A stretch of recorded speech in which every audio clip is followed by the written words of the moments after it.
Hello friends, मैं दीप sir आप सभी का आपके अपने परिवार आपके अपने चैनल शहीद आजम भगत सिंह कोचिंग क्लासेस में हार्दिक स्वागत एवं अभिनंदन करता हूं। दोस्तों, आज हम लोग कुछ जीएस के और कुछ जीके के क्वेश्चंस लिए हैं जो आपके आगामी एग्ज़ाम के लिए बहुत ही महत्वपूर्ण हैं। खासकर जो पेट का एग्ज़ाम आपके सामने है अभी जो होने वाला है, जो पुलिस का होने वाला है, उसके लिए बहुत ही महत्वपूर्ण प्रश्न हैं। तो आइए हम लोग देर ना करते हुए शुरू करते हैं। क्वेश्चन नंबर फर्स्ट देखिए, क्वेश्चन नंबर फर्स्ट आपके सामने है। क्वेश्चन नंबर फर्स्ट क्या कर रहा है प्यारे भाई? क्वेश्चन नंबर फर्स्ट कर रहा है कोशिका के अध्ययन को क्या कहते हैं। तो आप बताइए कि कोशिका के अध्ययन को क्या कहते हैं। आपके सामने ऑप्शन है, आप सुनिएगा ऑप्शन, मैं आपको ऑप्शन दे रहा हूँ। ऑप्शन नंबर फर्स्ट है हेमेटोलॉजी, इसका आप हीमेटोलॉजी कर सकते हैं। हेमेटोलॉजी आपके नीचे हेमेटोलॉजी है, हेमेटोलॉजी है, साइटोलॉजी है या फिर माइकोलॉजी है। तो बताइए कोशिका के अध्ययन को क्या कहते हैं।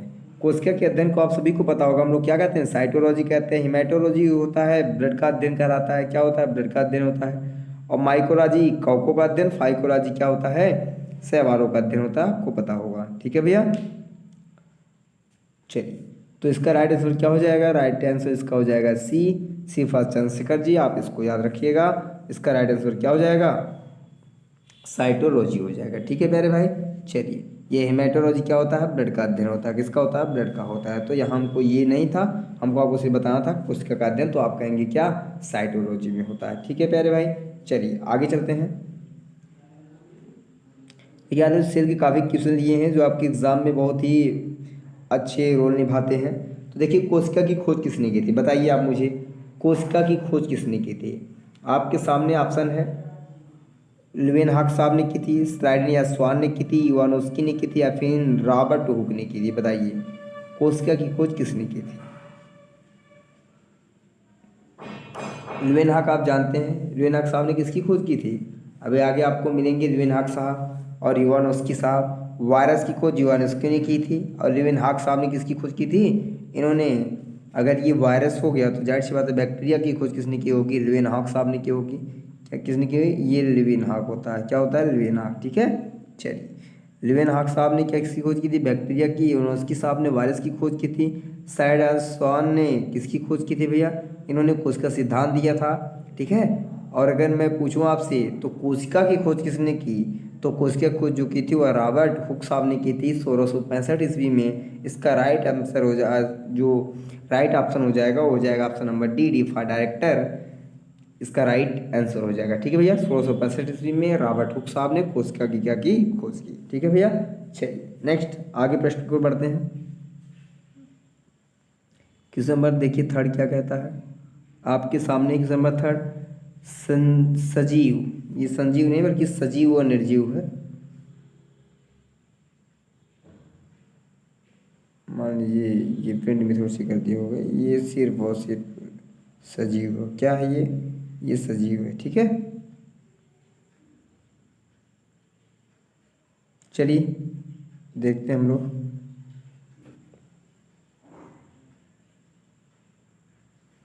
तो सजीव और निर्जीव के बारे में बात हो रही है। सजीव और निर्जीव के बीच की कड़ी किसे कहा जाता है, बता दीजिए।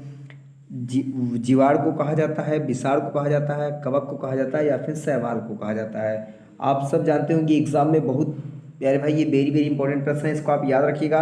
एग्जाम में बहुत बार ये वाला प्रश्न पूछा गया है, सजीव और निर्जीव के बीच की कड़ी किसे कहा जाता है। तो आप किसे कहेंगे, किसे कहा जाता है, ये वायरस को कहा जाता है, अर्थात विषाणु को कहा जाता है। ऑप्शन नंबर बी इसका क्या हो जाएगा, राइट हो जाएगा। ठीक है भैया, सजीव और निर्जीव के बीच की कड़ी किसे कहते हैं, तो वायरस को कहते हैं। सजीव को जैसे अंदर आ जाएगा तो सजीव हो जाएगा, बाहर रहेगा तो क्या हो जाता है, निर्जीव रहता है। इसके बीच की कड़ी कौन है, वायरस है। ठीक है भैया, ऑप्शन बी इज राइट हो जाएगा, इसको आप क्या करेंगे, याद रखेंगे। ठीक है भैया, चलिए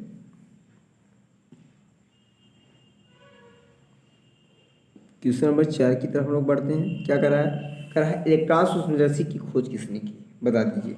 इलेक्ट्रॉन सूक्ष्मदर्शी की जो खोज है वह किसने की, आपके सामने है ऑप्शन, स्लेडेन और स्वान साहब, नाल एवं ब्रुस्का साहब, रॉबर्ट ब्राउन, कौन है, रॉबर्ट ब्राउन, और आपके सामने हैं रॉबर्ट हुक। तो मैंने भी बताया रॉबर्ट हुक साहब ने क्या किया था, इन्होंने कोशिका की खोज की थी, ठीक है।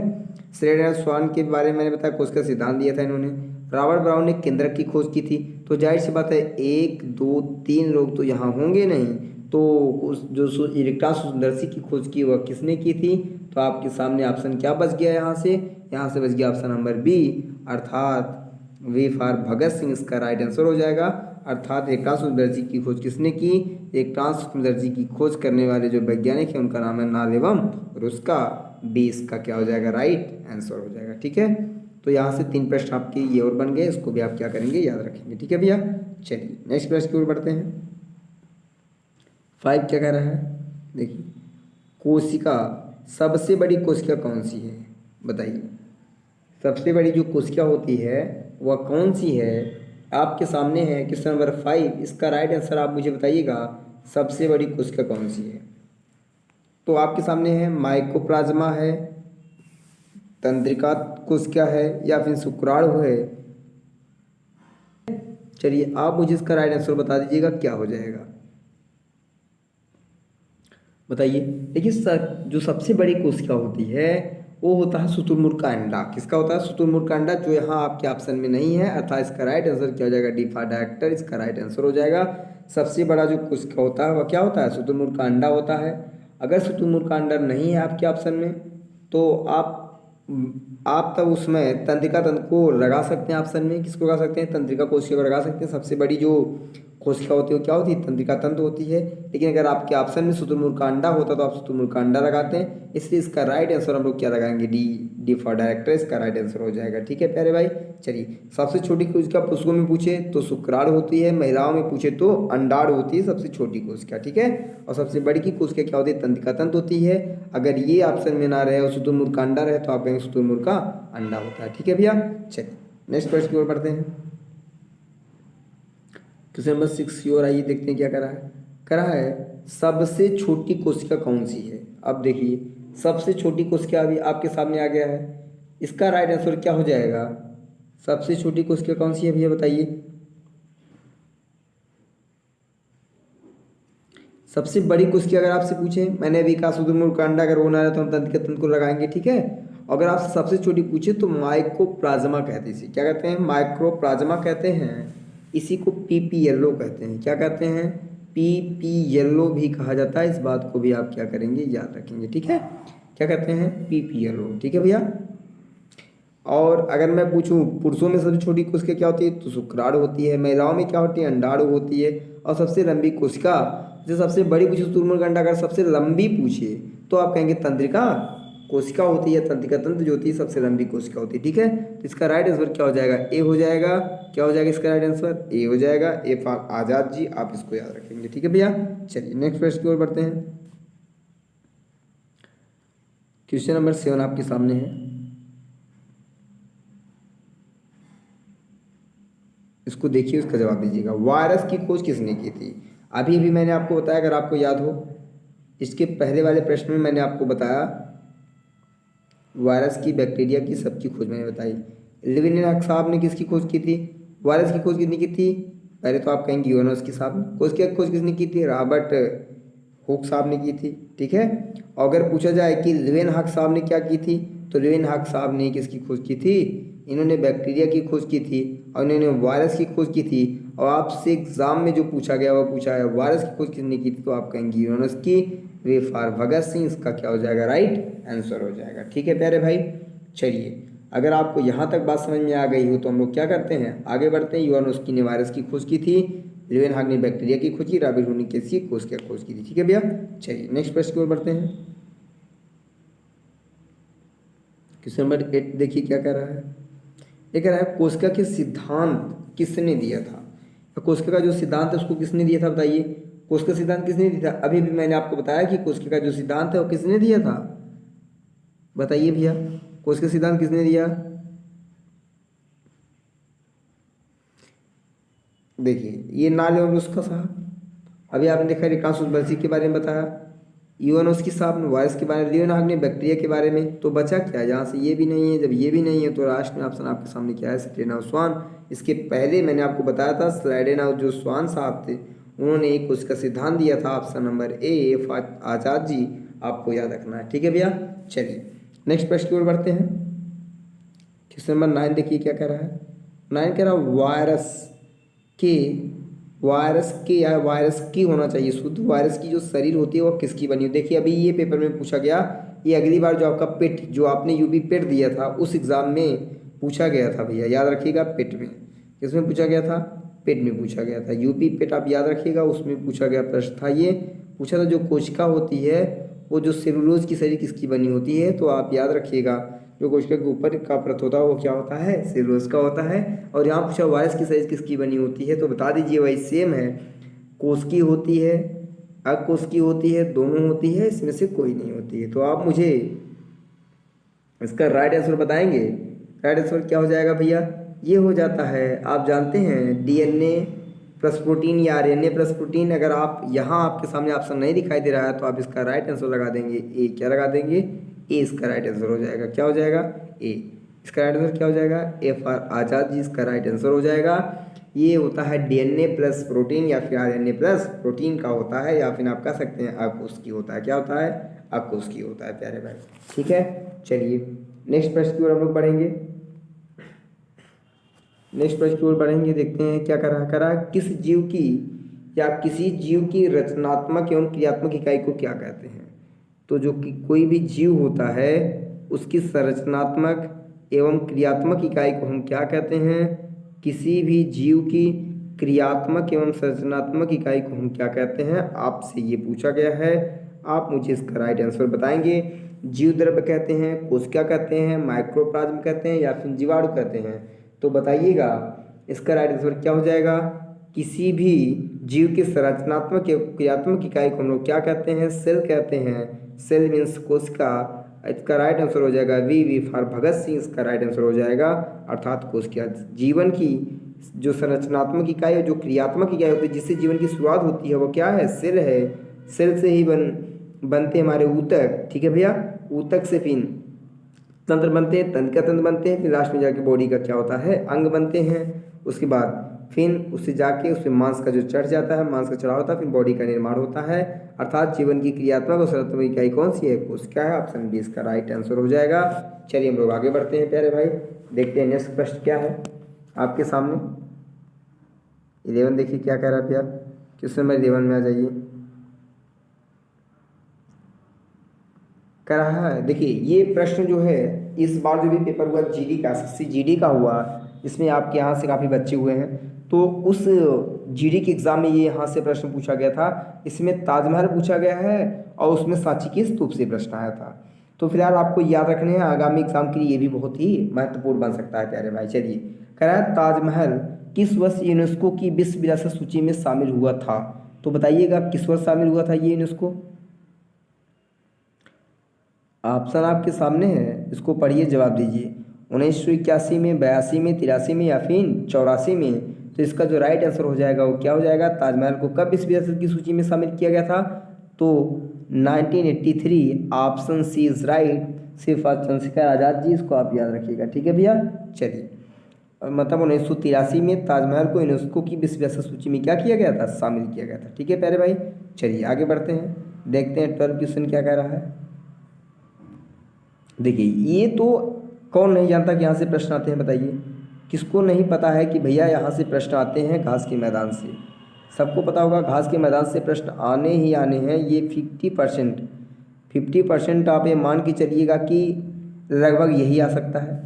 और अगर 100% की बात की जाए तो लगभग कोई ना कोई घास का मैदान जरूर आता है, लेकिन 50% अगर हम देखें तो ये बहुत इंपॉर्टेंट है। ठीक है आपके लिए, चलिए आगे बढ़ते हैं। कह रहा पंपास का मैदान कहाँ स्थित है, पंपास घास का मैदान कहाँ स्थित है।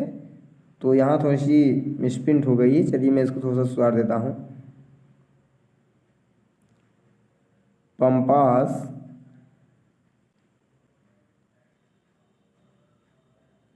पंपास घास का मैदान, चलिए पंपास घास का मैदान,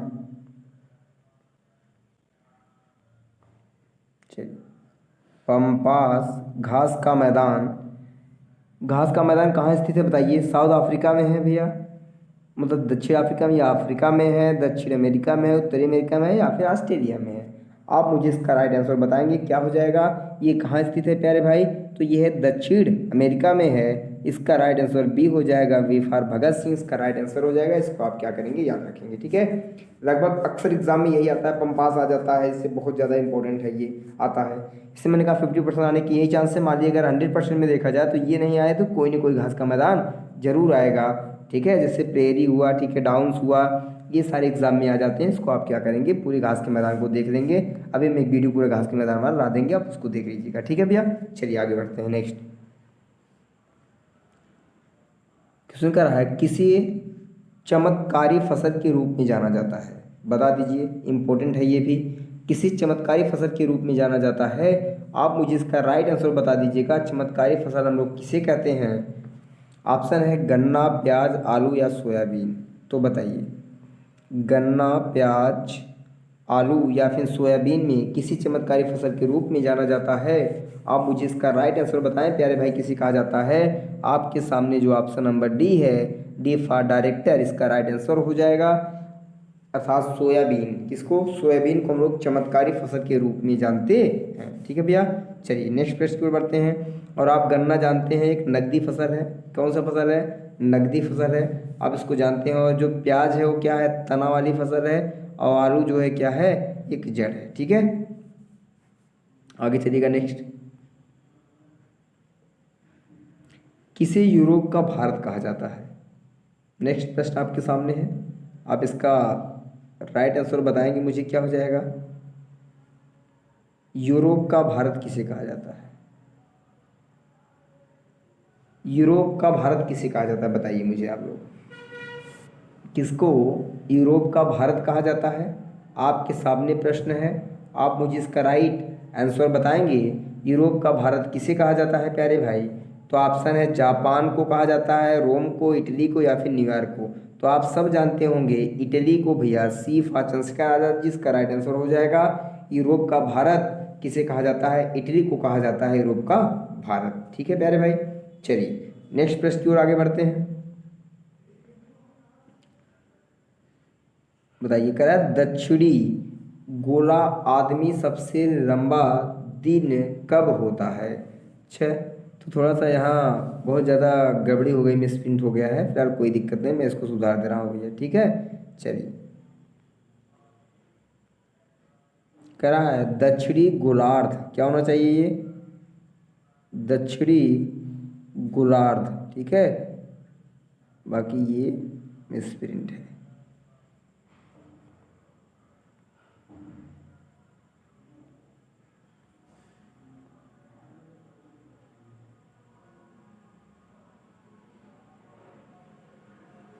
चलिए अब थोड़ा सा हम लोग देखते हैं, इसको शुद्ध करते हैं। यहाँ होना चाहिए दक्षिणी गोलार्ध में, दक्षिणी गोलार्ध में, ठीक है भैया। दक्षिणी गोलार्ध में सबसे लंबा दिन कब होता है, ठीक है भैया। कब होता है या फिर कहाँ होता है तो आप बताइएगा, लेकिन अच्छा यहाँ आपको बताना है कब होता है, ठीक है। दक्षिणी गोलार्ध में सबसे लंबा दिन कब होता है, इसी को आपको बताना है। आप मुझे बताइएगा इसका राइट आंसर कब क्या हो जाएगा प्यारे भाई। दक्षिणी गोलार्ध में सबसे लंबा दिन कब होता है, ठीक है। चलिए आप मुझे इसका राइट आंसर बता देंगे कब होता है। आपके सामने मैंने लिख दिया है, दक्षिणी गोलार्ध में सबसे लंबा दिन कब होता है।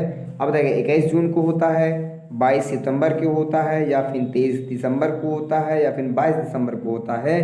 तो दक्षिणी गोलार्ध में सबसे लंबा जो दिन होता है वो प्यारे भाई कब होता है, वो होता है 22 दिसंबर को। कब होता है भैया, 22 दिसंबर को होता है। कब होता है, 22 दिसंबर को। डी फॉर डायरेक्टर, इसका राइट आंसर हो जाएगा। दक्षिणी गोलार्ध में सबसे लंबा दिन कब होता है, तो आप कहेंगे 22 दिसंबर को होता है, ठीक है। और 21 जून जो आपके सामने है, इस दिन तो सबसे बड़ा दिन होता है। क्या होता है, सबसे बड़ा दिन होता है, ठीक है प्यारे भाई। चलिए आगे की ओर बढ़ते हैं हम लोग, नेक्स्ट प्रश्न की ओर। कह रहा आर्यों के प्रमुख देवता कौन है। आर्यों के जो प्रमुख देवता हैं वो कौन है प्यारे भाई। आपका 16 क्वेश्चन का आंसर आप मुझे बताइएगा। आर्यों के जो सबसे प्रिय देवता हैं वो कौन हैं। वो सूर्य हैं, वरुण हैं, सरस्वती हैं या फिर इंद्र हैं, बता दीजिए। देखिए देवता की बात कहा है तो देवी आएंगी नहीं, देवी को हटा दीजिए पहले, सरस्वती को। अब बच्चे सूर्य, वरुण और इंद्र। और आप जानते हैं आज जो सबसे ज़्यादा जो प्रेम और स्नेह अपना भाव दिखाते थे वो किसको दिखाते थे? इंद्र को दिखाते थे, अर्थात दी फॉर डायरेक्टर इसका राइट आंसर हो जाएगा। इंद्र आर्यों का प्रमुख पेय पदार्थ हुआ करता था, जो सोम नाम का एक पदार्थ था, उन आर्यों का पेय पदार्थ था। इंद्र वर्षा और युद्ध के देवता था, पुरंदर का देवता भी इनको माना जाता था, इसलिए इसका राइट आंसर क्या हो जाएगा? डी हो जाएगा। ठीक है भैया, आर्यों का प्रमुख देवता कौन थे? इंद्र थे। ठीक है, चलिए नेक्स्ट प्रश्न की ओर बढ़ते हैं। महावीर स्वामी ने अपना पहला उपदेश कहाँ दिया था? महावीर स्वामी जी ने अपना पहला जो उपदेश है वो कहाँ दिया था प्यारे भाई? बताइएगा मुझे, उन्होंने अपना पहला, महावीर स्वामी ने पहला उपदेश कहाँ दिया? आपको पता होगा कहाँ दिया उन्होंने अपना। अगर आपको पता हो तो वीडियो को पॉज करिए, पहले आप अपना आंसर दीजिए। ठीक है भैया, चलिए ऑप्शन है राजगिरी, वैशाली, पाटलिपुत्र या वल्लभी। तो बताइएगा महावीर स्वामी ने अपना पहला उपदेश कहाँ दिया था? इन्होंने दिया था कहाँ? राजगिरी में दिया था। ए फॉर चंद्रशेखर आजाद जी, इसका राइट आंसर हो जाएगा, आप इसको याद रखिएगा। ठीक है भैया, कहाँ दिया था? राजगिरी में दिया था इन्होंने। कहाँ दिया था? राजगिरी में दिया था। ठीक है भैया, चलिए। सिकंदर के गुरु का क्या नाम है? वेरी इंपॉर्टेंट, आप मुझे बताइएगा। जो सिकंदर हैं, विश्व विजेता सिकंदर सम्राट, उनके गुरु का क्या नाम है? बता दीजिएगा भैया, सिकंदर के गुरु का क्या नाम था? तो इसका राइट आंसर आप मुझे बताएं पहले।